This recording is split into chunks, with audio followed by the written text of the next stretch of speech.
Good morning, afternoon or evening, and welcome to my first faction overview.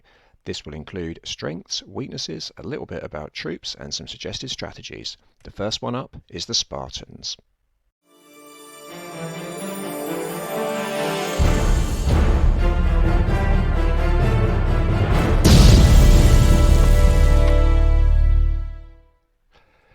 So, a few things that jump out about the Spartans. Firstly, their population capacity is reduced by 10%. This means for a 300 pop limit game you're only going to get 270 troops to play with, and for 250 it will go down to 225. The knock-on effect of this is that you need to be careful as to how many females you produce as opposed to citizen soldiers in the beginning. It's important to balance your early development with giving space in your population for heroes, siege engines and soldiers later on. Secondly, they're not overly mobile. You've got very limited cavalry options and heavily armoured infantry troops, so large maps can prove quite difficult to conquer as frequently you just simply can't keep up with your enemies. And the final thing I'll mention is that walls are not available to the Spartans, so if sitting and turtling is your thing, then look for another faction. The lack of walls and the lower population limit makes this a very risky strategy, especially when you're new to the game. However, if you're an aggressive player that wants to swarm your opponent with overwhelming strength as early as possible, then you may just have found your new favourite faction, so let's find out a little bit more. The opening troops you'll get are hoplites and skirmishers. These are a pretty solid starting pair with decent range and pierce attack on the skirmishers, and the standard 3x attack bonus against cavalry for the hoplites, as well as double health.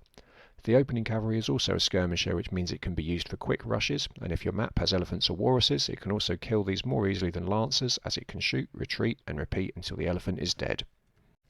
In addition to the normal citizen soldiers, it's worth pointing out something about the Spartan women, which is simply that they're much tougher and stronger than those of other factions. They have a 50% greater hack attack value and an extra 40% health compared to their equivalents elsewhere in the game. They can even take on cavalry raids and win in enough numbers. Additionally, they can build defense towers, unlike other factions' women.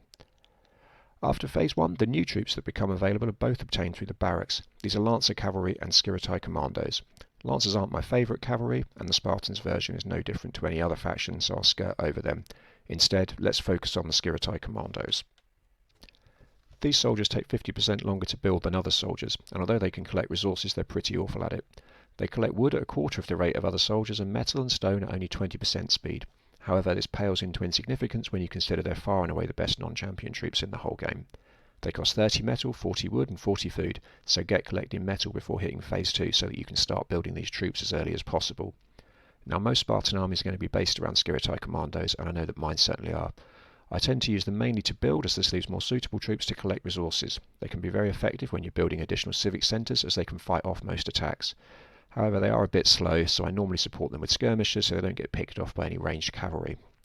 They're also incredibly vulnerable to catapults, but so is all infantry. So if your opponent's playing as the Romans, Carthaginians or another faction that can make these, then you're going to want some heavy lancers that I mentioned earlier to take those catapults out. Regarding the champion troops, I've not actually really used them much at all, as the Skiritai Commandos are just so strong, but if you want to look into them, then there are two types of swordsmen and heavy skirmishers available from the Hellenic Stoa, and one of the swordsmen is actually available in Phase 2. This is a nice bonus, as many factions have to wait until Phase 3 for any champion units. When you get to Phase 3 though, it opens up siege engines and heroes along with more champion units. Heavy hoplites are pikemen, and they have the same bonus against cavalry you'd expect, as well as double the hack attack of a standard spear soldier and vastly superior health. These all come from the military mess hall rather than the fortress, while the swordsmen and skirmishers I spoke of earlier come from the Hellenic Stoa. Regarding heroes, there are 3 available. One, Leonidas, that offers a 25% attack bonus and a +1 capture bonus to spear soldiers, and that includes champions and cavalry, and another that doesn't actually offer any bonuses, but does have 2000 health. This makes him an excellent scout to run ahead of your troops and cause mayhem in the opponent's civic centre. However, the hero that I tend to get is Brasidas. He's a swordsman who offers a +25% attack bonus and a +1 armour bonus to javelin troops.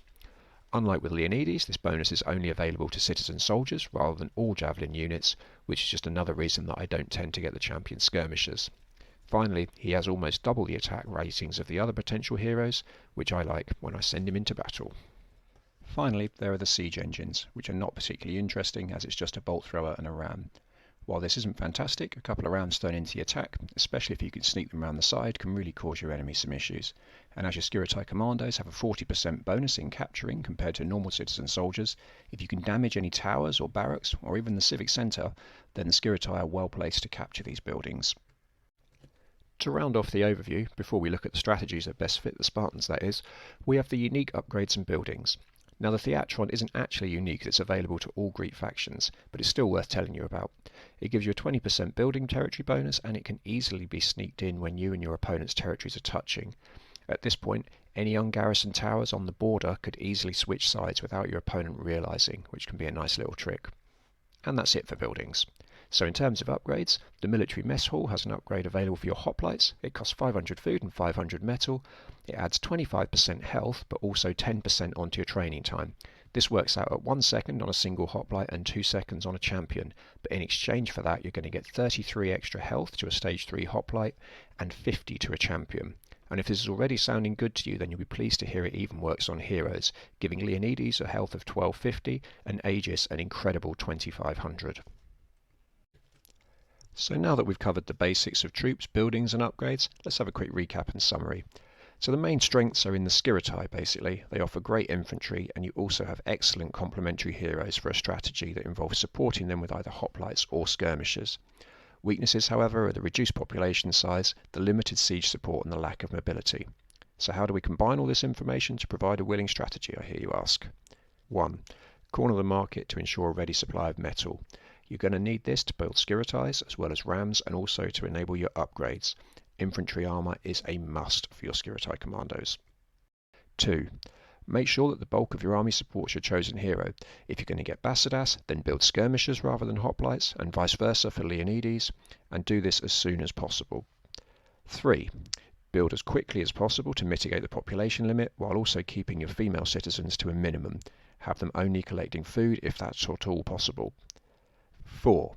Prepare to trade to keep metal coming if games get longer than expected, or if the map doesn't actually have much of this resource.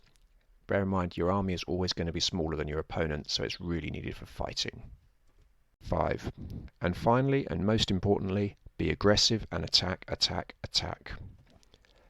And that brings my overview to an end. So, let me know your thoughts. Have I missed something crucial? Has this been helpful? Or do you think that my ideas are all a load of rubbish? If whatever the situation is, just let me know. The internet is a wonderfully democratic place.